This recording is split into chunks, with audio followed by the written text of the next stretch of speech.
Hey guys, Frightener22 here, and back yet again with another At the Movies segment. Now I know just yesterday I gave you guys my At the Movies review of The Expendables, so I'm back yet again tonight with another review for you guys. It's been a really busy movie viewing weekend, but like I said, I'm back yet again with another review, and this time on Scott Pilgrim vs. The World. Now, this film, which was directed by Edgar Wright, stars the likes of Michael Cera, Anna Kendrick, Mary Elizabeth Winstead, Chris Evans, and Brandon Routh. And it actually deals with the character of Michael Cera, who plays Scott Pilgrim, and upon meeting and getting involved in a relationship with his new ex-girlfriend, he must now fight and defeat her 7 deadly evil exes. So, you know, that plot is pretty cheeky. It's a very tongue-in-cheek, over-the-top film. Of course, you know, what else do you expect from the likes of Edgar Wright? But it was actually, in fact, based upon a pretty popular graphic novel that I've actually never read before. So upon going into this film, I never had read the graphic novel. I just really knew as much as anybody else knew from seeing the trailers, but it kind of intrigued me over the months. I didn't really know what to expect about it, but I only saw a few trailers here and there, but I just thought, wow, that's a really, diverse and, unique cast, and just kind of, a really over-the-top, very tongue-in-cheek, plot. So I figured I would give this one a try.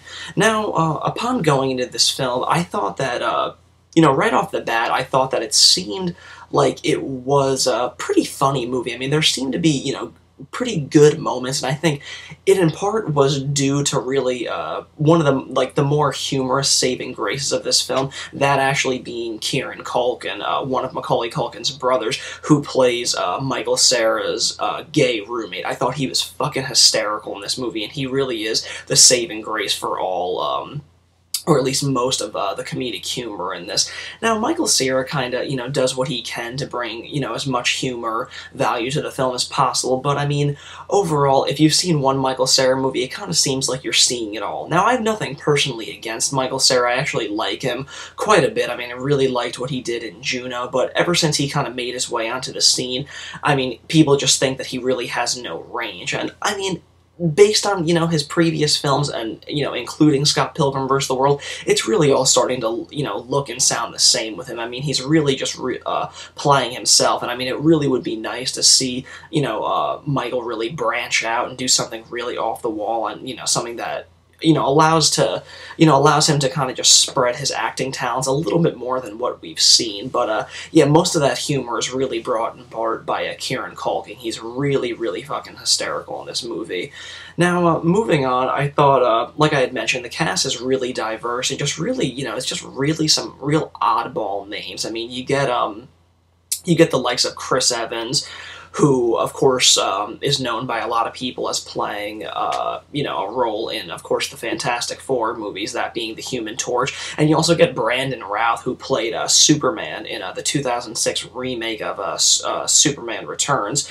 So, I mean, it's just really cool. These really cool, weird, diverse people in it that kind of make this whole comic book world come alive. So, I mean, walking into this film, it really was a very odd visual spectacle to be seen upon your eyes. I mean, to be honest with you, I was explaining it in the car ride, home from the movie just now, and this movie really it's a comic book adaptation rolled in with a romance, glazed over by a live-action video game on crack brought to life. And that's really the best way I could summarize this movie. I mean, it really is just a really wacky and visually explosive film over the top. Now, does that make it a really great movie? Not necessarily. I thought overall this movie kind of missed its mark, and I mean, as much as, it seemed like it was going to be, in the very beginning of the movie, it kind of led itself to be funnier than it actually ended up being. So, I mean, in a lot of comedic ways, I mean, there was jokes that were set up and a lot of things that, were obviously meant for, cues for the audience to laugh and stuff, but it just kind of, there were kind of crickets going on in the theater in most of the funnier moments of the film. But, you know, that said, there were some pretty good moments in it, but nothing really anything to rave about. So, I mean, overall, this film did kind of miss its mark on a lot of things, but visually speaking, I thought this film looked pretty cool and just, you know, really unique and gave this really cool flavor. I mean, the whole movie, I was kind of scratching my head and thinking about what kind of film it was reminding me of during a lot of the battle sequences that Scott Pilgrim is having with his new girlfriend, Ramona, played by Mary Elizabeth Winstead, all the battles he's having with the 7 evil exes. And it's just really over the top and these really, you know, cool, you know, stylized comic book panel shots and just, you know, really cool, almost, you know, reminiscent of like the 1960s Batman with, you know, adjectives and like bright colors being, you know, thrown up on the screen with like, you know, really bright, vibrant backgrounds going on and stuff. So the whole time I was thinking, what fucking movie am I thinking of? And it wasn't until the drive home that I thought it was Speed Racer, the 2008 film. That's really the best way to, you know, compare the animation and, you know, the visual imagery that you're seeing in this film. It's really reminiscent of Speed Racer. Now, I think Speed Racer worked a little bit better for, you know, what they were trying to accomplish, especially with, you know, the story. I think that the animation and the visual design that they were going for in Speed Racer totally worked for the world that Speed Racer, you know, was working in. In Scott Pilgrim vs. The World, it just kind of seemed like a little too cheeky at times. I mean, throughout the, you know, the course of the film, I just thought that I couldn't help but feel that the filmmakers and, you know, the story overall was just trying to be a little too trendy at times and just trying to be a little too hip and cool with themselves. But, you know, I was just thinking, like, you know, Edgar Wright, you know, I really got into this guy. I mean, I had just recently, and probably within the last year, finally saw Shaun of the Dead, and I really, really dug it. I still haven't seen Hot Fuzz, but, you know, from what I have taken in and learned from, just based on seeing Shaun of the Dead, and of course, Edgar Wright's, you know, fake trailer for Grindhouse, you know, he has a really great, you know, original, unique, you know, comedic voice. I mean, he's really got a great eye, but I think that the reason that, I don't think that you were really, at least for me, at least I wasn't seeing his best